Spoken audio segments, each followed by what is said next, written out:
በጣም በጣም በጣም በተረጋጋ መንፈስ ነው እየጠየቀቻት ያለች። እውነት ለመናገር ቆም ብለሽ አስቢበት። እውነት ለመናገር ዛሬ ሩታ እውነቱን ተናግራለች። እንግዲህ ምንድን ነው እውነቱ ካላችሁ በጣም የሆነ በጣም ትክክለኛ ጥያቄ ነው ያቀረበችላት ከሚባል በላይ ማለት ነው። ተገቢ ነው ወይ ይህን ነገር ማድረግሽ? በዚህ ልክ አጣድፈሽ እንደዚህ አይነት ነገር እንዲያደርግልሽ ማድረግሽ ልክ ነው? አንደኛ። ሁለተኛ ነገር ደግሞ እኔ ከአብርሽ ሁለተኛ ልጅ እንዳለኝ ታውቂያለሽ። አየሽ ሄርሜላ፣ ቆም ብለሽ አዳምጫት እህት። ትክክል ናት እህት። ለራስሽ እንዳትጎጂ ነው ነገ፣ ለራስሽ እንዳትሰበሪ ነው ነገ እየነገረችሽ ያለችው። ስለዚህ ቆም ብለሽ ብታዳምጫት ጥሩ ነው። ነገ አብርሽ እኔ ጋ ይመጣል፣ ነገ እንዳታለቅሽ እያለችሽ ነው። ከዚህ ታሁኑ መራቅ ይሻልሻል እያለች እየነገረችሽ ነው። ይህን የምትነግርሽ ደግሞ ምርጥ ልጅ ስለሆነች ነው። ልቧ ርሩ ስለሆነ እንዳትጎጂ እንዳትሰበሪ ነው እየነገረችሽ ያለችው ማለት ነው። ሰው ይህንን ነገር እያወቅሽ ደግሞ ለአንቺስ ጥሩ ነው ወይ? በዚህ ልክ እንደዚህ ሆንሽ ተገቢ አይደለም።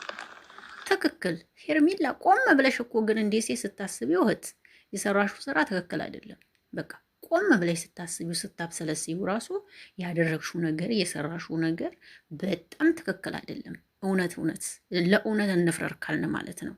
ይሄ ነገር ነገ ይፈታል። ይሄን ነገር እኮ ሰርፕራይዝ እንደሆነ በደንብ አይተሽዋል አይደል? እንደ ቪዲዮ ላይ ምን አዲስ ነገር ፈጥሮብሽ ነው? ቀለበት አድርግልኝ ወይ እኔን አግባኝ ወይ እሷን ተዋት ብዬ አይደለም እኮ ይሄን ነገር።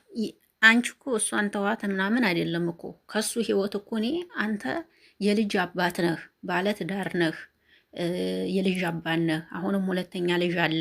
ከአንተና እኔ ከእህትና ወንድም ውጭነት ሌላ ነገር የምንቀጥለው የለም እኮ ብትይ አብርሽ ለአንቺ ቀለበት ሊያደርግ አይፈልግም። ፎርኮርስ ፈቅዶ ወዶት ነው አይደል እንዲያደረገው። ብዙ ጊዜ ብለሽዋል፣ በጣም ብዙ ጊዜ ጠይቀሽዋል ምናምን እና ጠይቀሽ ሆነ ያደረገልሽ እያለችሽ ነው እንግዲህ እና እንግዲህ ሄርሜላ እየነገረችሽ ያለው ለራስሽ ነው።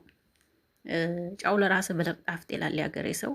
ሰላም ጤና ይስጥልኝ ውድና የተከበራችሁ አድማጭ ተመልካቾች፣ የአቢ ቤተሰቦች አሁንም በድጋሚ መጥቻለሁ። እንግዲህ ሄርሜላና ሩታዬ አብረው መጥተዋል ዛሬ። እስኪ ስለነሱ አንዳንድ ነገር ልላችሁ ነው ብቅ ያልኩት ማለት ነው። ሩታ እንግዲህ በትዕግስት በጣም ደስ በሚል ነገር ለሄርሜላ በጣም እየነገረቻት ነው። ነገ እንዳታለሽ እንዳትጎጂ፣ አብርሃም እመኝኝ፣ ቀናቶች ይወስዳሉ እንጂ ቀናቶች ይፈጃሉ እንጂ አብርሃም ተመልሶ እኔው ጋ ነው። ስለዚህ በዛ መሀል አንቺ እንዳትጎጂ ካሁኑ ከህይወት ብትወጪ ጥሩ ነው እያለች እንዲህ እህትነት እየመከረቻት ነው። ይች ልጅ ነገ ብታለቅስ ያንን ቪዲዮ ተመልሳችሁ እንዴት ሰሙት? ዛሬ በሄርሜላ ቤት የተለቀቀ ቪዲዮ ውጪ እያለቻት ነው። አብርሃም ይመጣል ከኔ ተመልሶ፣ ስለዚህ መውጣት አለብሽ። አሁንም እኔ ሁለተኛ ልጅ ነፍሰ ጡር ነኝ። ስለዚህ በዚህ መሀል ምን መግባት አስፈለገ እያለችሽ ነው። ሙሉ ለሙሉ ትክክል ያልሰራሽው ሄርሜላ ነሽ እንዴ ሰው ማለት ነው። ምክንያቱም እንደዚህ እያልሽ ሲጀመር ልጅ መሆኑን ልጅ መኖሩ እየታወቀ ሁለተኛ ልጅ አለኝ እያለች ቀለበት ማድረጉ ምን አስፈለገ? ይህ እህትነት ምክሬ ነው። ይህንን እናንተ ያው ምን አገባሽ ልትሉ ትችላላችሁ፣ ግን ነገ እሷ እንዳትጎዳ ነው፣ ነገ እሷ እንዳትሰበር ነው። እውነቴን ነው። የተዋለደ ሰው ተራርቆ አይራራቅም ወገኖቼ፣ ያላችሁ ማለት ነው። አብርሽና ሩት አብረው ይሆናሉ። የተዋለደ ሰው አይራራቅም በፍጹም። ምክንያቱም የሚራራቁ አይደሉም። በዚህ መሀል ይችን እንዳትጎዳ ነው እየነገረቻት ያለችው፣ እንዳትጎዳ ነው እየመከረቻት ያለችው። አያችሁ፣ ይህንን ስትመክር ሩታን ጥፋተኛ ልታረጓት ትችላላችሁ። ጥፋተኛ አይደለችም። ትክክል ነው የመከረቻት፣ ትክክለኛ ምክር ነው። እንደ ለራሷ እንዳትጎዳ ነው፣ ለራሷ እንዳትሰበር ነው። ሩታ ብዙ ነገሮችን አሳልፈ የመጣች ስለሆነ ከራሷ ተሞክሮ እያካፈለቻት ነው።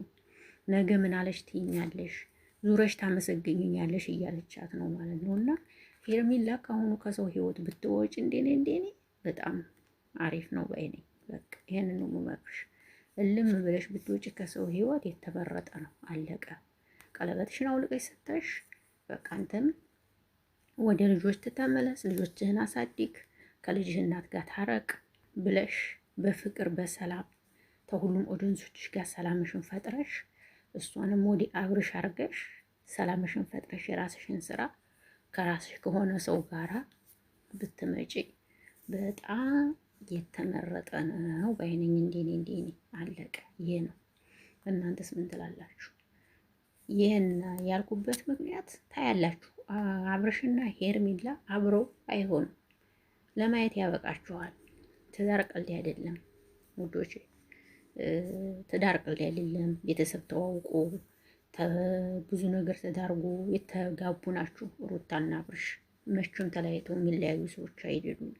ካልሆነ ቤተሰብ ይገባበታል እንጂ ማለት ነው። በመሀል ተጎጂ ይችልታችን ናት። እሷን ደግሞ እየተነገረች ነው።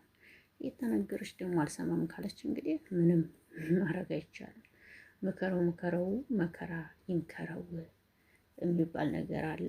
ተመክራ እንግዲህ ካልገባት ምንም ማድረግ አይቻልም። የሰው ልጅ አንዴ ይመከራል። የማይሰማ ከሆነ እንግዲህ ደግሞ ምንም ማድረግ አይቻልም። እና ብትሰሚ ጥሩ ነው። ምክር አሪፍ ነው። ስሚያ ትልቅ ታናሽሽ እየመከረችሽ ነው። መቼም ታላቂ ናት አትይም። ትልቂቱ አንቺ ነሽ እንጂ እሷ አይደለችም። ታናሽሽን ስሚያት፣ እየመከረችሽ ነው። ምክር ተቀበይ። ከሰው ህይወት ውጪ የራስሽን ህይወት ኑሪ። የራስሽን የሆነ ሰው ይዘሽ ነይ። አሁን ታዋቂ ሆነሻል፣ ፌመስ ሆነሻል። በቃ የራስሽን የሆነ ሰው ይዘሽ መተሽ በራስሽ መታወቅ አለብሽ ባይ ነኝ። አለቀ። ይሄን ነው የምለው። እናንተስ ምን ትላላችሁ? ልጆች የምሬ ነው። በቃ ሩታ ዛሬ በጣም ደስ በሚል አነጋገር ትዕግስቷን በቃ ታግሳ ነው እያናገረቻት ያለችው እና ደስ ብሎኛል። በቃ ይሆናል ተነጫነጨች፣ ሆነ እንጭቅጭቅ አላረገች፣ ሆነ አልተሰዳደቡ ምናምን ደስ የሚል ቆይታ ነበራቸው። ትዕግስት በተሞላበት ነው ንግግራቸው እና በጣም ነው ደስ የሚለው። በትዕግስት ነው ያናገረቻት። ይህን እያናገረችሽ ያለችው እንዳትጎጂ ነው። የእሷን የደረሰባት አንቺ ላይ እንዳይደርስብሽ ነው እየመከረችሽ ያለችው። እንግዲህ ከሰማሻ ትላለህ። ይህን ማለት ነው የመጣሁት ውዶች። እወዳችኋለሁ፣ አከብራችኋለሁ። ቪዲዮ ከተመቻችሁ ላይክ፣ ሼር አድርጉ። ሀሳብ አስተያየታችሁን ስጡ እናንተም ማለት ነው። የኔ ሀሳብ እንግዲህ ይሄ ነው ማለት ነው።